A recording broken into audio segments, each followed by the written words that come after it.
మన అధినేత చంద్రబాబు నాయుడు గారు బంధించారు. ప్రజలు ఏకంగా ఆ నాయకుడిని ప్యాలెస్ లో పెట్టి తాళాలేసి లాక్ చేసే పరిస్థితి. మన నాయకులు ట్రెండ్ ఫాలో అవ్వరు, ట్రెండ్ సెట్ చేస్తారు. సినిమా స్క్రీన్ అయినా పొలిటికల్ స్క్రీన్ అయినా ఆయన ఒక లెజెండ్.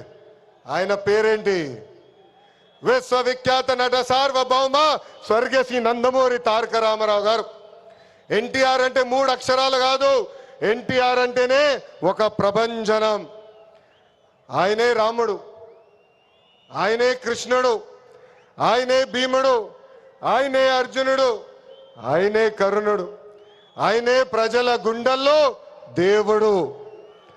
పార్టీ పెట్టిన 9 నెలల్లో అధికారంలోకి రావటం ఒక చరిత్ర.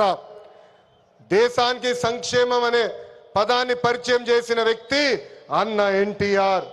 2 రూపాయలకి కిలో బియ్యం, 50 రూపాయలకి హార్స్ పవర్ విద్యుత్, జంతా వస్త్రాలు, పక్కా ఇల్లు, గురుకుల పాఠశాలలు, మధ్యాహ్న భోజనం, ఇట్లా చెప్పుకుంటే రోజంతా పడుతుంది.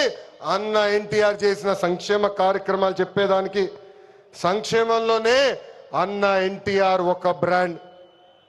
ఇంకా తెలుగువారు ప్రపంచం మొత్తంలో పెద్ద పీట వేసింది మన బ్రాండ్ సిబిఎన్. సిబిఎన్ అంటే డెవలప్మెంట్, సిబిఎన్ అంటే సంక్షేమం, సిబిఎన్ అంటే మనందరి ధైర్యం. అప్పుడు ఐటీ, ఇప్పుడు ఏఐ, అప్పుడు హైటెక్ సిటీ, ఇప్పుడు క్వాంటమ్ వ్యాలీ, అప్పుడు సైబరాబాద్, ఇప్పుడు అమరావతి. చాలని 200 రూపాయల పెన్షన్ని 2000 రూపాయలు పెంచారు. ఇప్పుడు భారతదేశంలో ఏ రాష్ట్రం ఇవ్వని విధంగా 4000 రూపాయల పెన్షన్ మన చంద్రన్న అందిస్తున్నారు. అన్న క్యాంటీన్, డ్వాక్రా, దీపం, పేదల చిరునవ్వు మన నాయకుడు చంద్రబాబు నాయుడు గారు. మనకి ప్రతిపక్షం కొత్త కాదు, మనకి అధికారం కొత్త కాదు. 2019 నుంచి 24 వరకు విధ్వంస పాలన మనందరం చూసాం. ప్రశ్నిస్తే కేసులు, నా పైన కూడా 23 కేసులు పెట్టారు. పోరాడితే ఏకంగా అరెస్ట్ చేశారు. వేదిక మీద చాలా మంది నాయకుల్ని ఆనాడు అరెస్ట్ చేశారు. ఎన్ని ఇబ్బందులున్నా, ఎన్ని కేసులు పెట్టినా మనం ఆనాడు ఒకే డైలాగ్ చెప్పాం. ఏంటది? ఆ డైలాగ్ ఏంటి? తగ్గేదే లేదు.